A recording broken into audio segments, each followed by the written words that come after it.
Trade Studio in Fairport. And driven by Victor Chrysler Dodge Jeep Ram, it's Billified, the Bill Moran Podcast.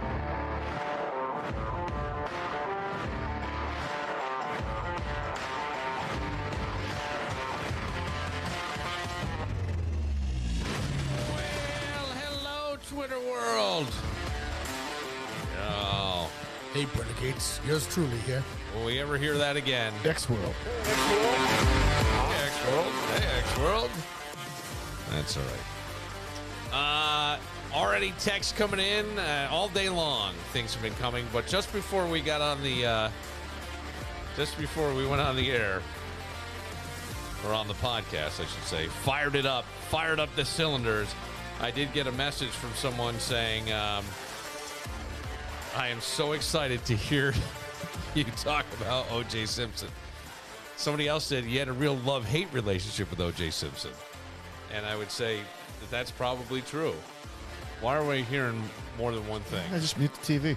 Is it You got something running in the background. Okay. There you go. I don't know what that would be.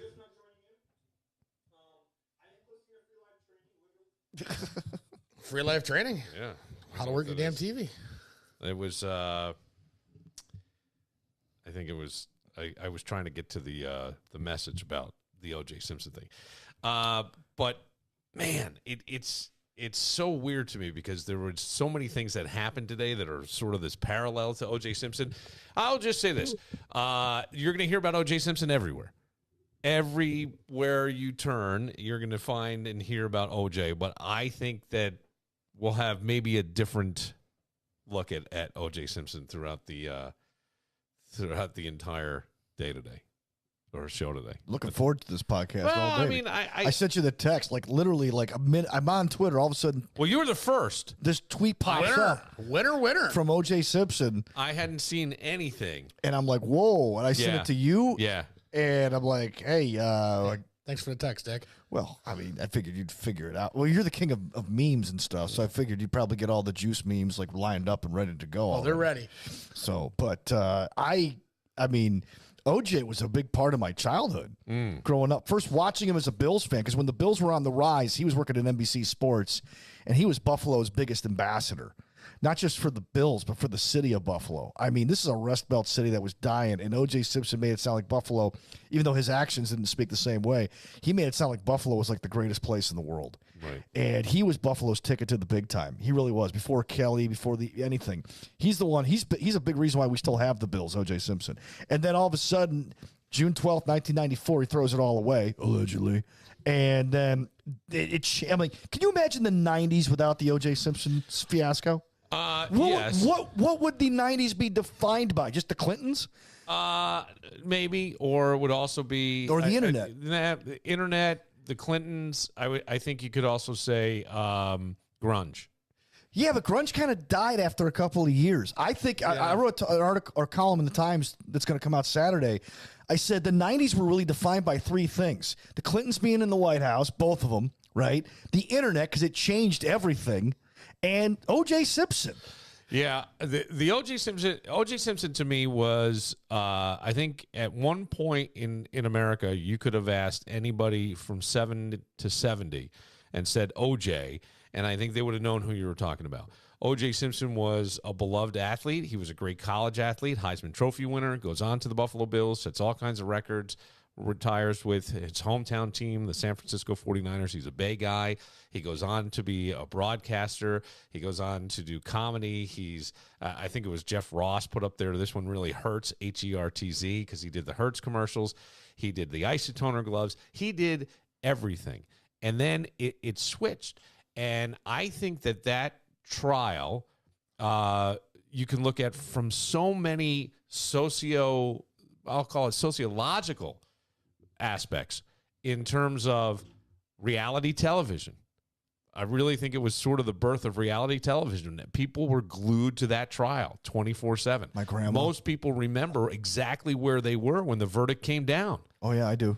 And I think you can also see the racial divide in this country at that time and today. And I think you can talk about domestic violence being swept under the rug. I think that all those things became I mean, those are the things that still plague us today. Yes. They really are. And when you go back,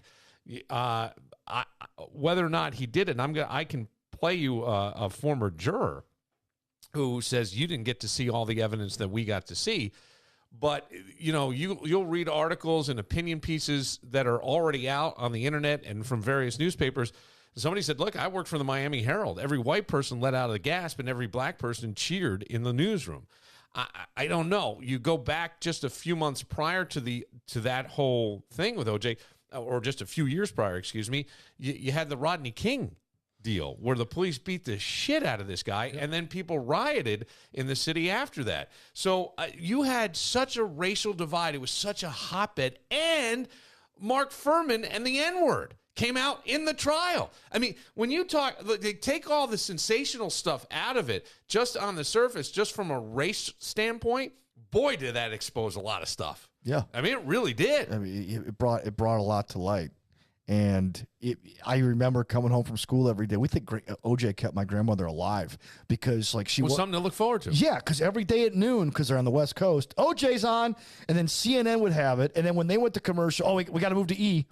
They'd switch to E. It spawned Court TV. Yeah. Oh, yeah. Yes. Court TV. Yes. Okay. So, and which was basically kind of reality TV, right? I mean, yeah. It spawned the Kardashians. Because the Menendez brothers trial and then William Kennedy Smith were covered on CNN, but not to the extent that OJ was.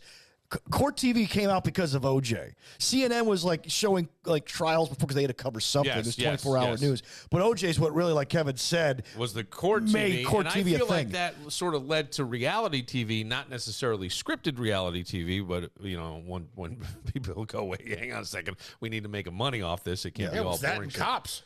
Yeah, Were the only two that I can think. Well, the real world was a thing starting in '92. They had the Real World New York, then Real World L.A., then Real World San Francisco. Yeah, but I mean that wasn't as widespread as Core TV or Cops. I mean, Cops was on the network. Well, yeah, but it was still Real World was MTV. It was still part of the Gen X lexicon of young people. You know what I'm saying? Like reality shows, like Survivors, were spawned off OJ. Really, if you think about it, like in '98 is when Survivor came out, and all of a sudden, oh wow, this is a competition with real people. Yeah. You know, it's just it's crazy. Now, here is that piece that we played before. It's so weird because we've had a lot of conversations about OJ on this podcast over the years. I have been fascinated, absolutely fascinated by OJ Simpson. Oh, me too. Fascinated. Scott Petoni actually told me you're obsessed with OJ, Dan. I'm not obsessed. I'm done trying to book him too, just so you're aware. I'm not obsessed with OJ, but I'm fascinated that you could be. I mean, the only thing I can think in modern times, but that is as close to it, is another black man, Bill Cosby, to go from beloved to pariah in a nanosecond. It seems like, but again, I think that it's a very big thing. Like all the domestic abuse that came out, all the domestic violence that came out between he and Nicole. I don't know that.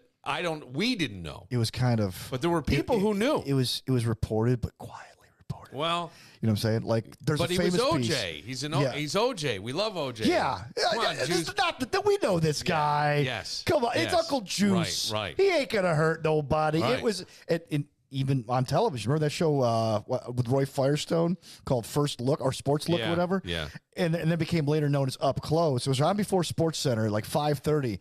And he's talking with OJ about it. And OJ starts giving him this dirty look, like, why are you bringing this up? And you could see Roy Firestone backpedaling, but it's New Year's Eve, and you've had a few drinks. Right. So he brings it up, but then he kind of softens it. And then he lets OJ explain away what happened that night. This is long before 94. Oh, the murders. For the violent. Yeah, and they showed this in the Made in America documentary by Ezra Edelman that won an Oscar on ESPN. This is OJ with the reporter that we had played this before, where she's interviewing and she had walked around. That was the one piece that always annoyed me. And I'm sure other people see it and go, well, yeah, good for that woman. I think it was at the Santa Monica Pier, and they're filming him out in public. And some lady walks up and goes, oh, he's wanting to shake the hand of a murderer. Yeah, and I go, you're such a narcissistic bitch because you did nothing. Right. You did absolutely nothing to change the world. You did nothing to make the Goldman family feel better, the Brown family feel better. You just made yourself feel better, right. And you can brag to your friends. You're a narcissist.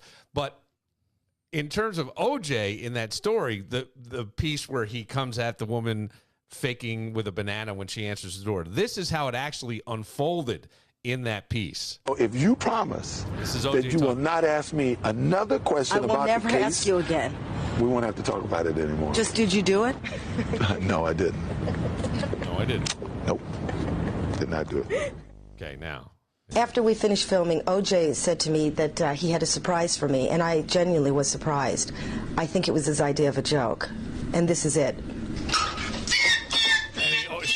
She knocks on the door, and he answers with a banana, and he goes, ee. That's him making that noise. Yeah. Like, how can you... Here's the thing. At one point in time, you loved Nicole Brown Simpson, or you at least liked her, okay? Yeah. Let's put it that way. And you have children with her. To even joke about... I couldn't imagine you're accused of this. Do you understand? And you go on trial for it. You are found by a jury of your peers to be not guilty. So you walk free, and then I wouldn't make light of it. No. I couldn't do that. Not unless you're because resigned the thing is, to the fact that you did it. And you know it, and you resign to the fact that everybody else knows you did it. Well, I mean, somebody sent me, like, right after you. So you hit me before I saw any news outlets. Yeah. You were first before Dan Barillo and X. He saw it. Yeah. He sent it to me. And I'm doing the news reporting it first. And I texted Greg Connors, and I texted Peter Montemerno. Peter's like, I don't know how I should feel about this. I go, Peter, what do you mean? But he goes, no, I'm conflicted about it because... He goes, I really got into the trial. I went to the house where it happened. Yeah. I read the books about it. Yeah. You know, and it's like, he goes, that's where I'm at. Because I have no doubt that he did it. And it's awful. But it's like, I paid so much attention to this, and I'm wondering, should I have? Somebody wrote, I feel the same way. I had a conversation with Greg about it, too. More of along the lines of, will the Bills put out a statement? They can't. I don't think they can. And he agreed with you. He said, unless they can't do it for him, they can't do it for any player. And I said, well, by that logic, then they can't do it for Jim Kelly. And they can't do it for Marv. They will. I remember. They will for those guys. They won't for OJ. I remember. This is OJ's not even going to be. We talked. But he's been on their Wall of Fame since when? He won't be on their new one. We're sad to hear the loss of OJ. I remember when OJ got off. They went to the stadium. All the news outlets went to the stadium. Now, it's during the NFL season. It was during the 95 season. And they asked Kelly, they asked certain players what they had to say. And Kelly goes, I'm glad OJ got off. Like, that's what Kelly said. This team itself, though, issued a 2-word statement. No comment. Yeah. Because you can't. OJ was on the sidelines for a lot of their AFC championship games, covering them. Yeah. Like prior, 92, 93, he was there. Yes. Now this happens, and I don't think he'll be on the Wall of Fame. And you're never going to know one way or the other. He did come back to games. It has been perplexing to me because to see people pose with him, a lot of people who pose in the pictures, I don't know were even born when this heinous thing it's all unfolded. Blonde white women. And all blonde white women in those pictures. It's just a very, very strange deal to me. You mentioned that my cousins did security for the Bills during that era when the Bills were on their heyday, and OJ and NBC would come to cover the AFC Championship game 3 of those 4 years that they went to the Super Bowl. The third year they were a wild card team. They were on the road, and OJ was there for every one of them. And they said the shocking thing. This is about 5 months before the murders happened. They're watching it. So OJ goes, I'm picking the Bills to win. Of course I'm picking the Bills. Why wouldn't I pick the Bills? After the cameras go off, now you got to remember his quote at the time, best friend Marcus Allen is playing for the Chiefs. And he's like pulling for the Chiefs. Yeah. And they were shocked. Yeah. They were like, OJ, you're no, I'm pulling for my boy Marcus. The Bills have had their chances. And I'm like, wow, that doesn't sound like the OJ that I know. Yes, right. And this is like months before. Are the Bills now closer to the Super Bowl now that the curse of the juice is over? That, and I saw Tom Brady on some social media asked who he thinks is the next quarterback to win their first Super Bowl, and he said Josh Allen. I really like Josh Allen. I like the way he plays. I like the way he leads. I think he's the guy. He goes, got to get past Kansas City. Mahomes is tough, but I think they could do it. That's what he said. So maybe you're right. Maybe this is the thing. I did see somebody say they actually got to meet OJ the Friday before Nicole was killed. So it's like 3 days before. Yeah. What day of the week was it? She died on a Sunday night. Okay. So this is like it's like 48 hours. I worked at a company he was on the board of directors of. Swiss Army knives, watches, cutlery, etc.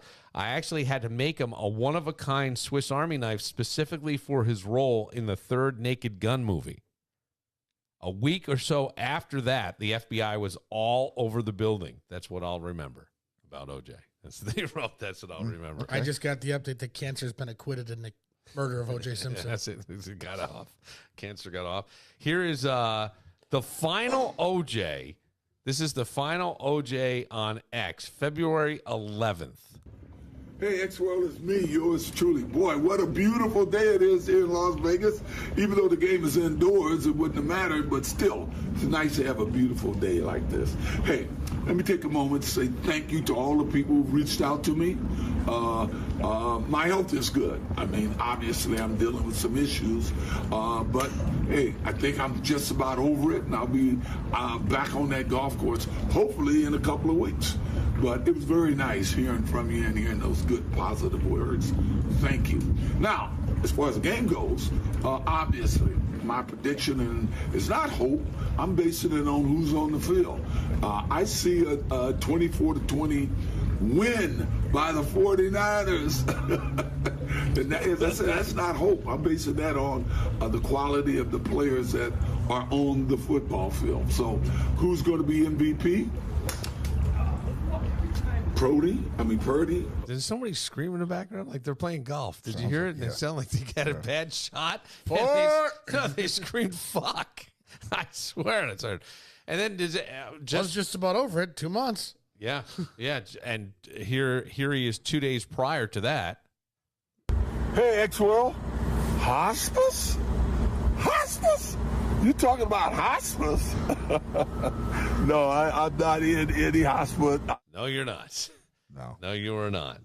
So it's funny. The 49ers' last Super Bowl championship was when he was in jail awaiting, or he was on trial. Yeah, for the murder. Oh, really? Yeah. Their last Super Bowl championship was in the 94 season.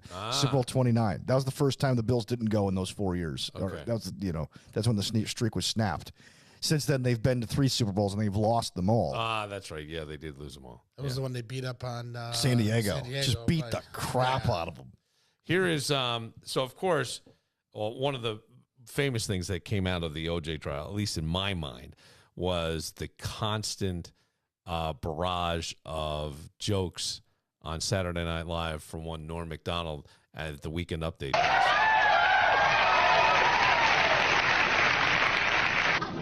According to retailers, the most popular Halloween mask this year is O.J. Simpson. And the most popular Halloween greeting is, I'll kill you and that guy who's bringing over your glasses, or treat.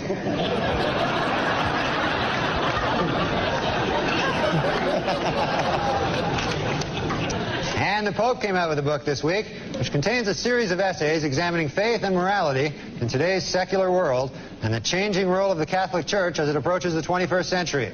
The book is entitled, God Himself Told Me That O.J. is Guilty. It's just a series of.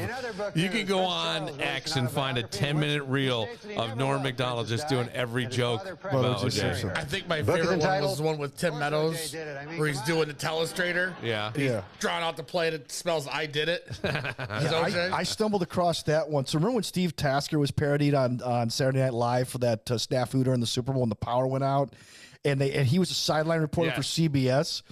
So I asked him when we had him on the show when I was working with Scott Petoniak. I said, "Hey, what's it like to be parodied on SNL? And we started talking about that. And then, of course, you come across the other Bills references on Saturday Night Live because there aren't a lot. And even that one, they had a guy playing Will Ferrell's playing Marv Levy. Somebody else is playing, like Tim Meadows is playing OJ, describing how he did it. But like Tim Graham, you mentioned the whole thing with Norm Macdonald. And people believe that's why he got fired from SNL. So he was told to stop. Yeah.